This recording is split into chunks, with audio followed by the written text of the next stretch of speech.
扮靚最緊要係乜嘢咧？我知佢有好專業嘅梳同鉸剪，錯重點啊係愛啊，寶寶。以下節目有專業狗狗訓練，路在學嘢啦！哇哇！上一集美容師 Naomi 教大家點樣幫狗狗日常護理，做突擊檢查嘅時候，發現有同學仔平時冇做好功課喎，係咪抵打 pat pat 啊？小毛攞背脊得住我，仲唔係你？哇！你有冇帶佢出街㗎？好，陳靜一刻，叮當。哇！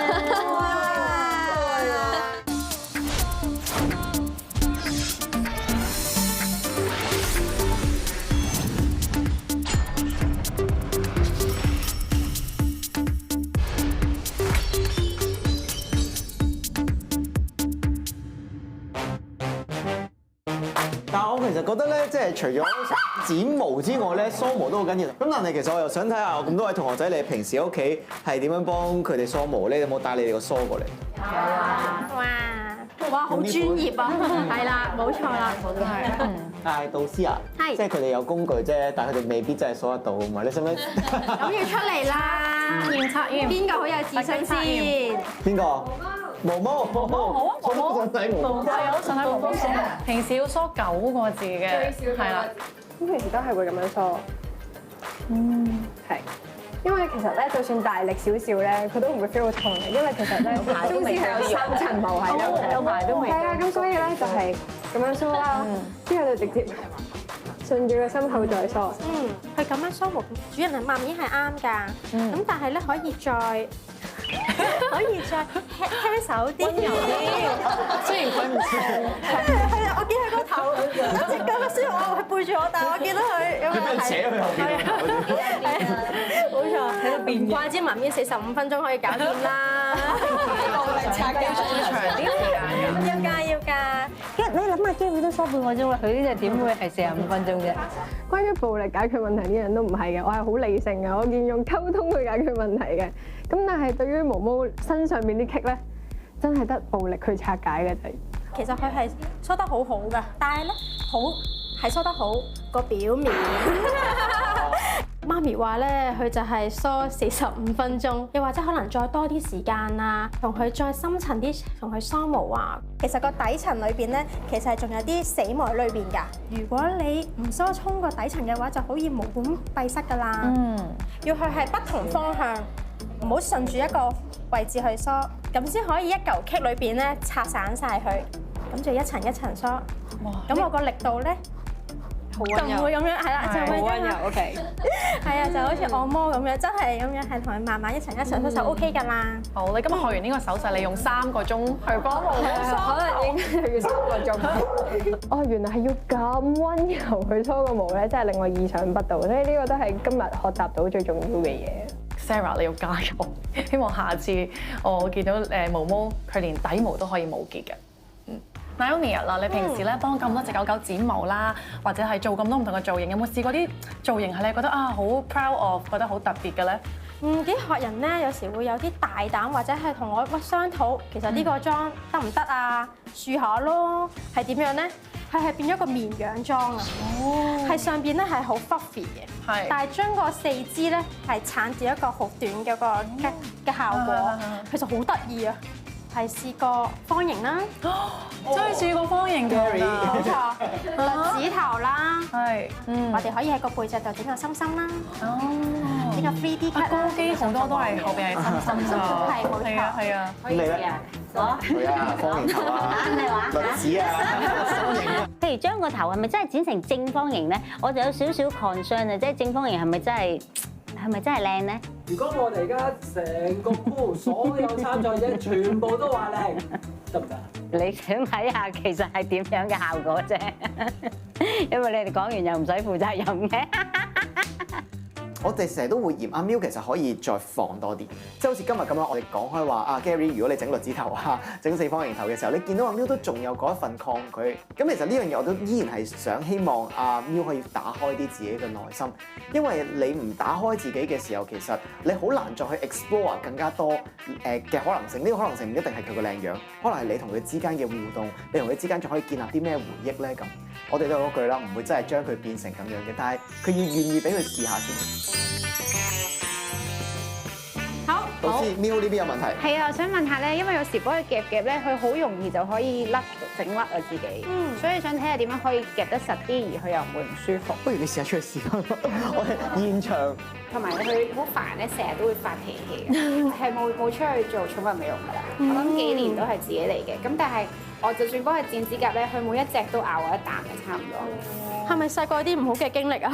啊，好似有一次就係我揾上門寵物美容，跟住咧個美容師咧其實直情剪到佢條頸嘅應該少少咯，跟住我成嚿焦喺度攞，第日先知。跟住問翻個寵物美容師咧，佢仲要唔認啦，踢爆咗佢先認話係佢整親佢咯，所以就好唔放心俾人整。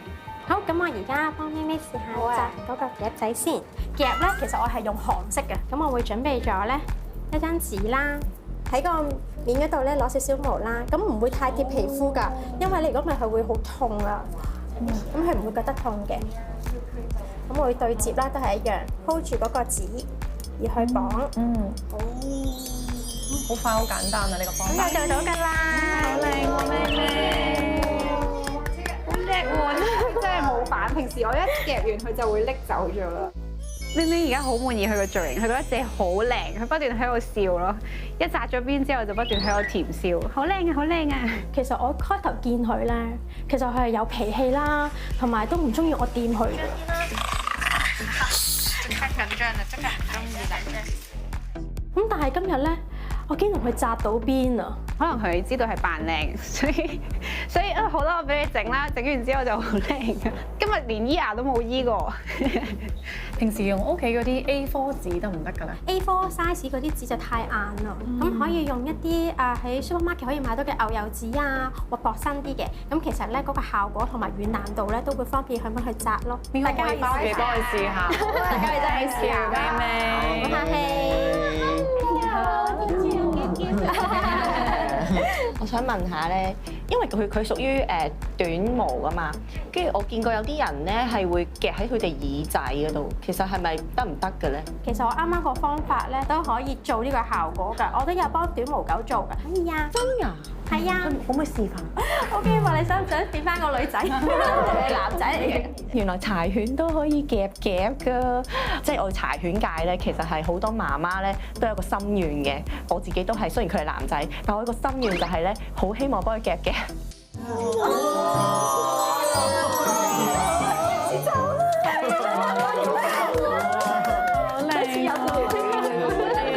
唔係幾開心喎，養個女。同 Mimi 嘅分別，Mimi 勁好開心㗎。係啊。你有冇問過佢中唔中意打扮做女仔？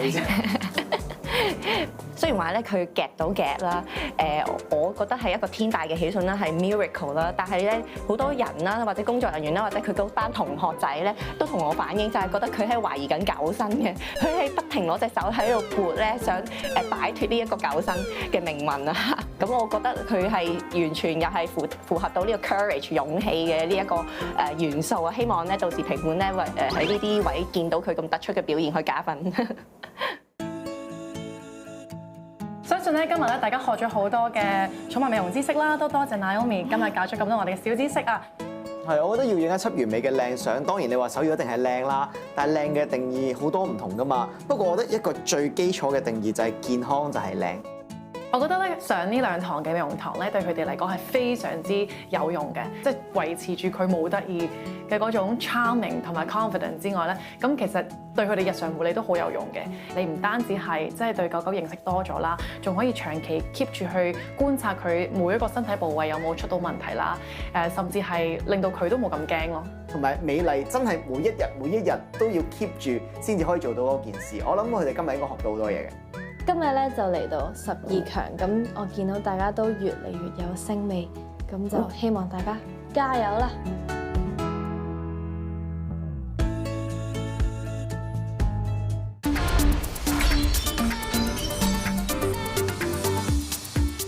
本輯節目獎金獎品非常豐富，其中包括 Pet Holidays 送出人寵私人飛機關東聖誕白雪遊、人寵旅遊套票現金券及寵物禮品包，總值港幣37萬。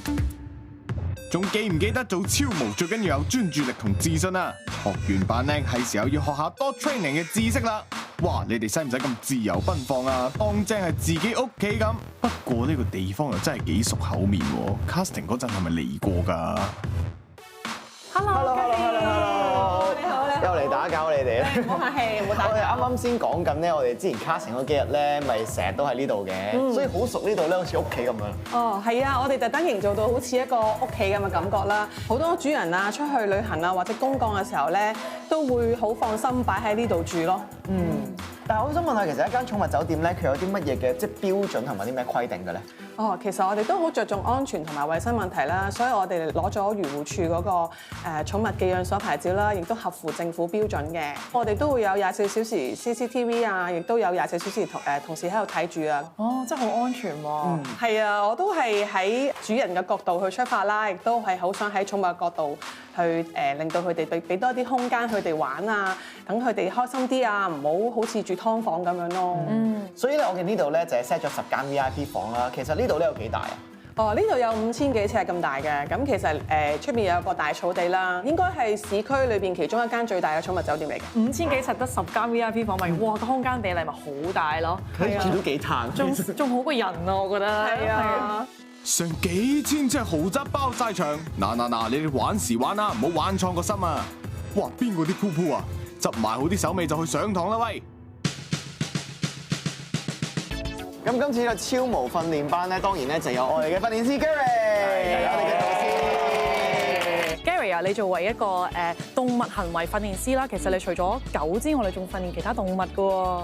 係啊，冇錯啊！除咗狗之外咧，因為我嘅職業啦，其實我啊訓練過熊貓啦、海獅、海豹啦、企鵝啦。唔係話一定係訓練嘅，可能係做一啲社會化嘅工作啦。其實透過佢哋突顯佢哋自己本身最 natural 嘅行為咯。喂 Gary， 你介唔介意脱一脱？唔係，因為我哋好想睇咧，就係第一次認識 Gary 嘅時候咧，其實你見到佢手上邊咧有好多唔同嘅動物，係啊動物，呢啲全部其實都係你曾經 train 過嘅動物嚟㗎。係啊，曾經 train 過動物啦，我走咗嘅狗仔啦。12強會唔會出現我身上邊咧？即係我啲紋身上面咧，我覺得有機會嘅。如果我哋再落去經歷咗一啲嘢，因為我好想係有個經歷，我先會咁做。其實正向訓練咧嘅意思即係咧，希望係用最冇壓力、冇傷害性嘅訓練方式去對啲動物嘅啫。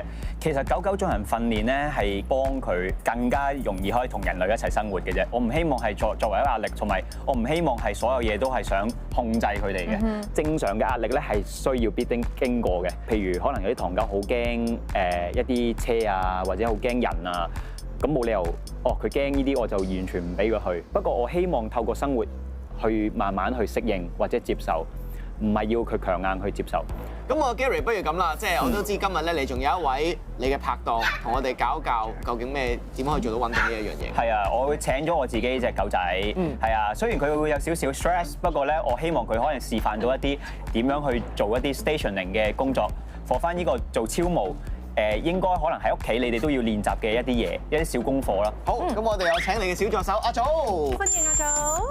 好啊，咁今次咧我哋教嘅嘢咧，其實係一個可能好多主人都會做嘅，叫 stationing 啦。不過咧，可能有啲主人咧會可能叫佢stay，咁啊，之後咧呢度 stay 啊 stay 咁樣咧，有機會令到隻狗好亂嘅。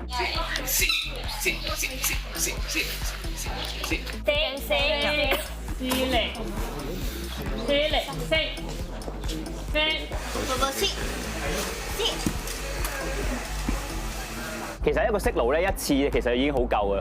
你 stay 10000次，佢都係嗰1秒鐘佢都係聽10000次嘅啫。佢要唔理你，佢就唔理你㗎啦。即係可能有張氈咁樣啦，走，come on stay。可能 stay 呢個息路咧，其實可能初期唔識㗎嘛。最初嘅時候咧，我自己會 stay， 然後就餵㗎啦，就唔係即刻就要一 stay 嘅時候即刻拉好遠咁樣嘅，係啊 stay， 然後餵 stay， 然後餵，等佢 condition 咗咩叫 stay 先。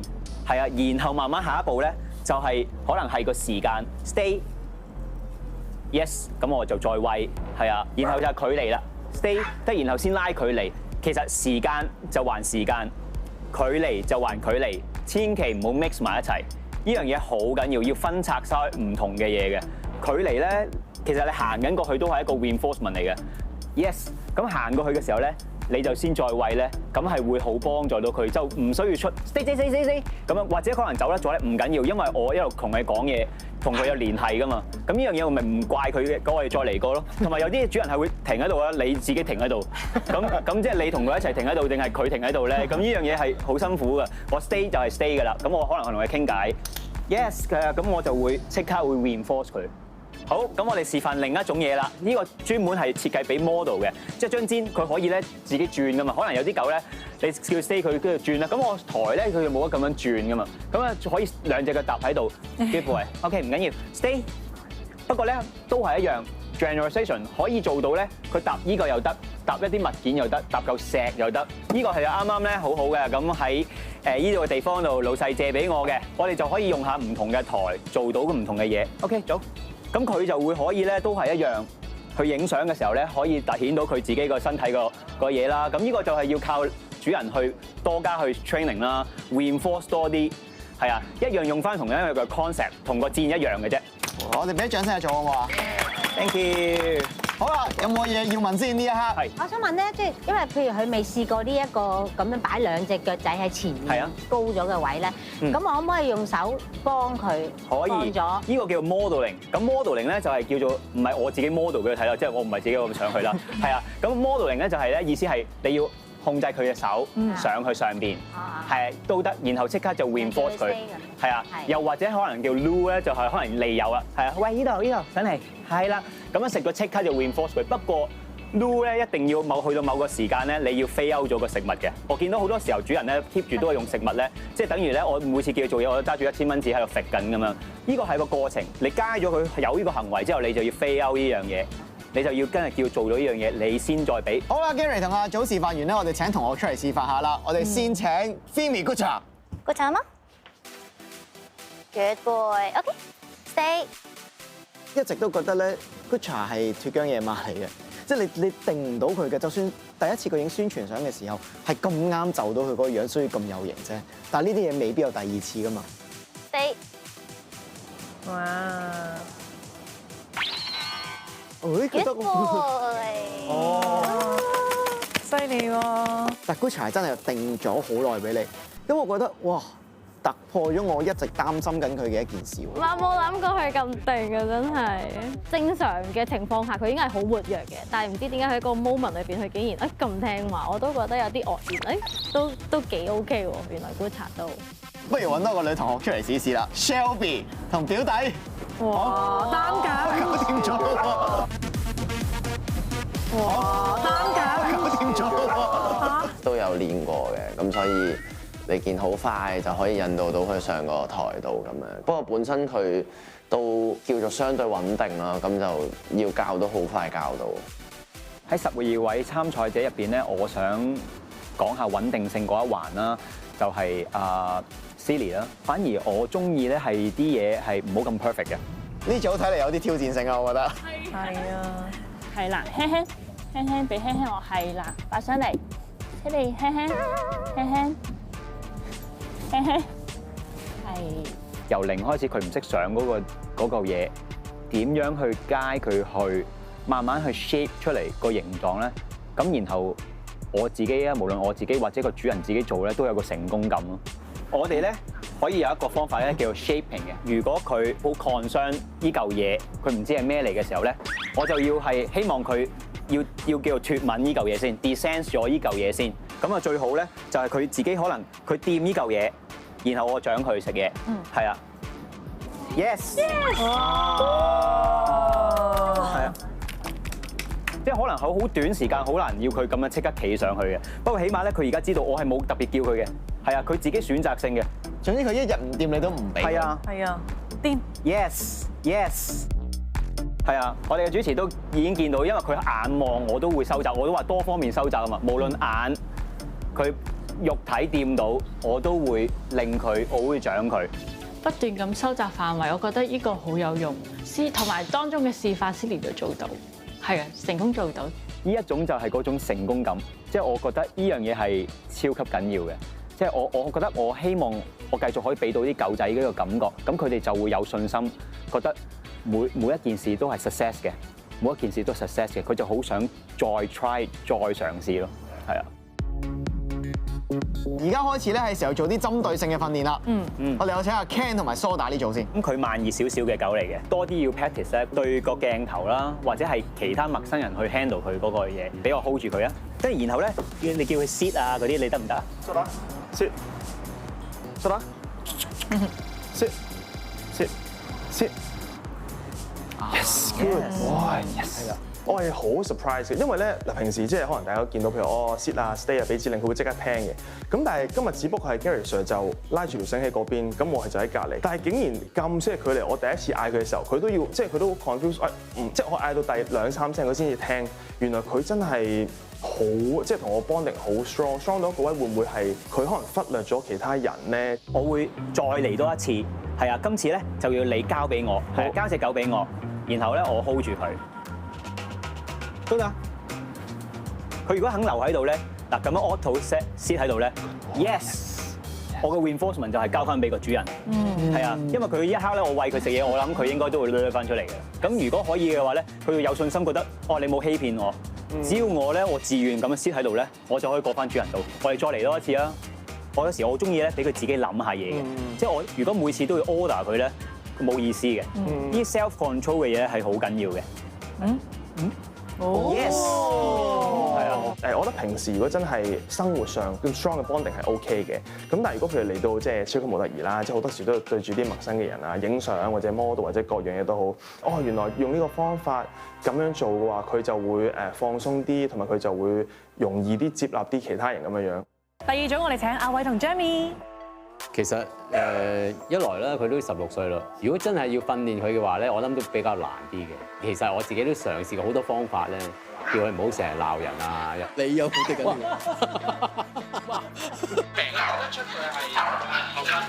咁後期其實我都有啲放棄。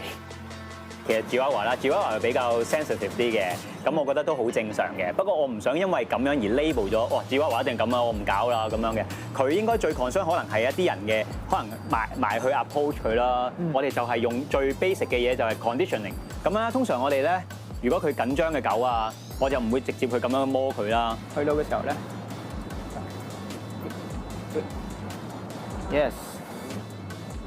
，yes，yes， 哇！好難得可以令到 Jamie 破冰唔吠唔咬，都係透過 marking 啦。你初期咧係一定要用嘢食佢擼先嘅，對佢嚟講咧可以接受到隻手。Yes， 係啊，咁我就先再 reinforce 佢。其他人俾嘢食佢食咧，其實佢好多時都唔食嘅。咁但係頭先咧，即係俾佢之後，佢多數佢都食嘅。咁我覺得佢幾聽話咯。咁我哋期待 Jamie 遲啲可以，我哋擺隻手過嚟嘅時候，佢就控過嚟噶咯喎。一定，好冇？一定可以。加油加油！